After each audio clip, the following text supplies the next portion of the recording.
In the meditations of this retreat guide, we glimpsed both the purpose of the Feast of Christ the King, through our reflection on the origin of the feast, and how Christ himself sees his kingship and his kingdom, through our reflection on some of the symbolism contained in the throne that Jesus chose for himself. But what does that kingdom of Christ look like in our lives? As followers of Christ, we are citizens of his kingdom. He is our king, and so our lives are lived under his rule. But what does that look like?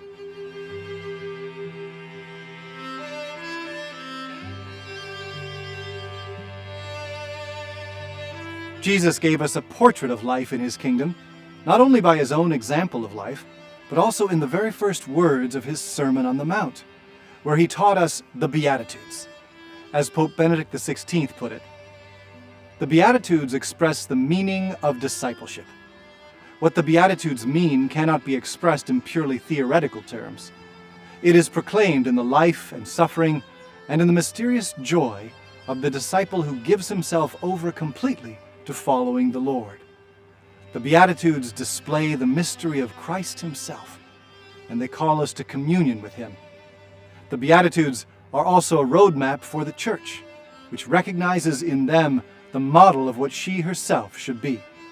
They are directions for discipleship, directions that concern every individual.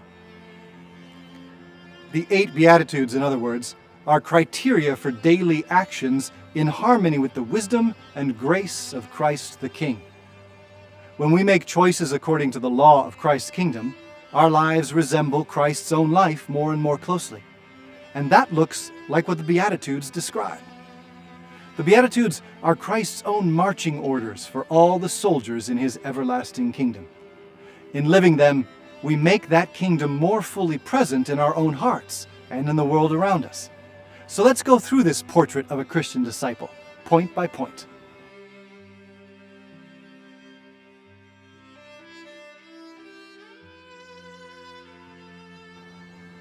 In Matthew chapter 5, verse 3, Jesus gives us the first beatitude. Blessed are the poor in spirit, for theirs is the kingdom of heaven. The word blessed refers to the fullness of life and meaning that comes from living in deep communion with God. The word has a long heritage throughout the Old Testament, and Jesus repeats it 8 times here at the beginning of his Sermon on the Mount. Although we can't experience the complete fulfillment of all desire until we reach heaven, here on earth, the growing sense of spiritual happiness that comes from a growing friendship with Christ is what is meant by blessed, a word which in Latin has the same root as our English word beatitude.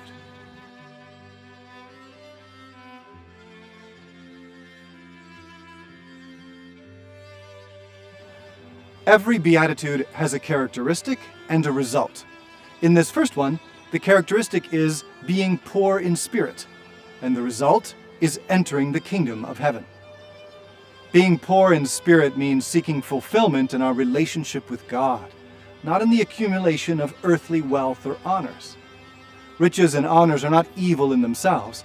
In fact, they can be a source of joy and an avenue for generosity, but they cannot fill our hearts. When we act as if they can, we end up making imprudent or even immoral decisions in order to acquire them. Greed and arrogance are contrary to poverty of spirit. The poor in spirit will prefer material hardship and social rejection, if necessary, before doing anything that would damage their friendship with Christ. Every time we put God before money and success, we step forward on the path of blessedness. The result of being poor in spirit is inheriting the kingdom of heaven. This reminds us of what Jesus says later in the Sermon on the Mount. Seek, and you shall find. If we seek God above all things and make our daily decisions so as to build up our friendship with Christ, that friendship will grow, and his kingdom will spread in our hearts, even here on earth, until it reaches its fulfillment in heaven.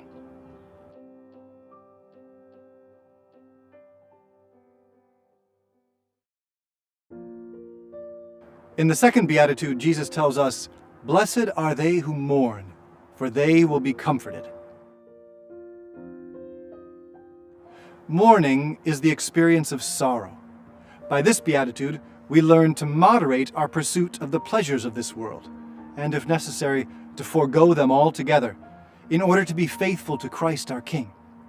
Like money and success, pleasure can easily become an idol, something we lust after, something with which we try to fill the yearnings of our hearts. But worldly pleasures are all finite, while our hearts yearn for the infinite, for God Himself. Blessed are they who mourn, because by moderating their thirst for passing worldly pleasures, they teach their hearts to delight in the kingdom that will last forever. That is their comfort, now and in eternity.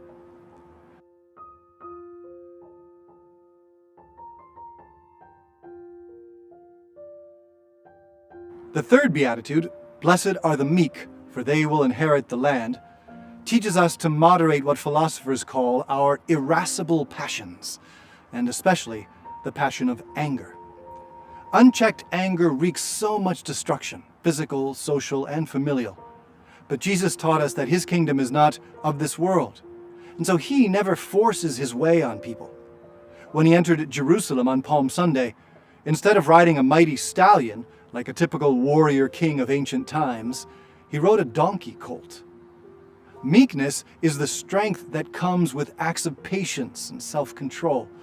In the end, those who are patient and constant outlast those who are violent and forceful. And so they will inherit the land. They will enjoy the healthy fruits of prosperity and peace.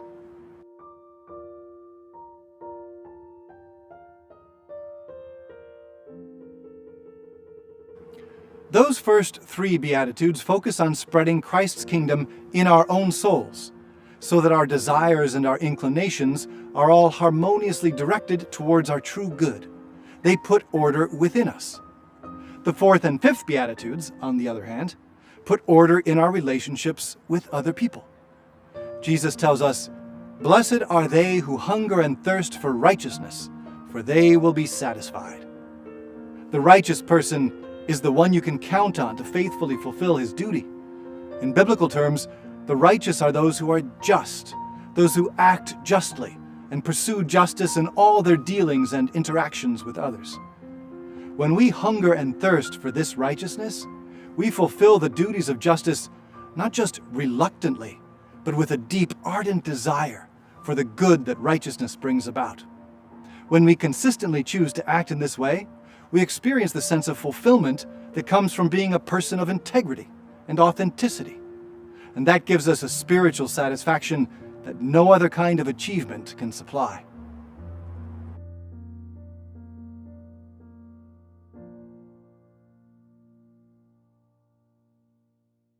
In the fifth Beatitude, Jesus teaches us to go beyond the demands of duty and justice when He says, "Blessed are the merciful, for they will be shown mercy." Mercy goes the extra mile, to use a phrase Jesus employs later in the Sermon on the Mount. Mercy does favors for our neighbors not because they deserve it, but simply because it's good to do so. Mercy forgives those who offend us, not because they deserve to be forgiven, but because God has shown us that His love is a merciful love. And without the fresh start that mercy gives, there's no hope for anyone who lives in a fallen world. When we are attentive to the needs of others in this way, we open our hearts to receive God's grace in relation to our own needs.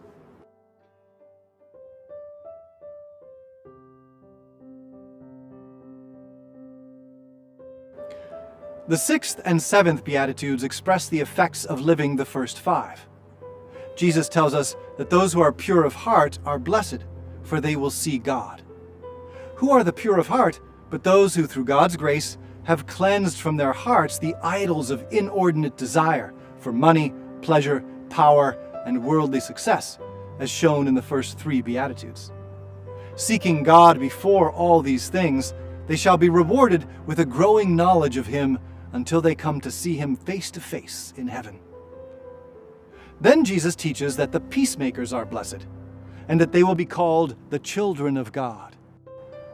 In biblical language, to be a child of God is to be like God. And when we relate to others with righteousness and mercy, we order our relationships according to the same self-giving love that orders the relationships within the Blessed Trinity, and we experience the ever more abundant peace of soul that comes from living in the security of Christ's love. As St. Paul put it, "Then the peace of God that surpasses all understanding will guard your hearts and minds in Christ Jesus."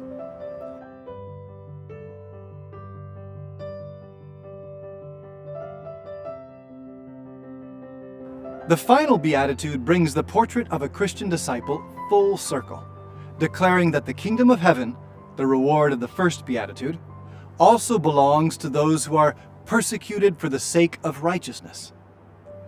To hold fast to poverty of spirit, meekness, righteousness, mercy, and all the other characteristics of a citizen of Christ's kingdom, even in the face of violent opposition, social estrangement, or any other added difficulty. This is the confirmation of God's grace in our souls and our unmistakable declaration of loyalty to Christ's truth.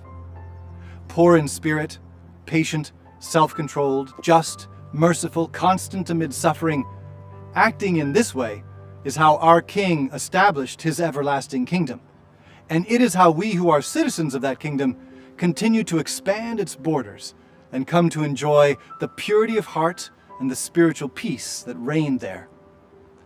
Much more could be said about the portrait of Christ and of every Christian that Jesus gives us in the Beatitudes, as the books in the For Further Reading section show. But for now, let's take some time to reflect prayerfully on the personal questionnaire, which is designed to help you apply these universal theological truths to your personal, individual situation.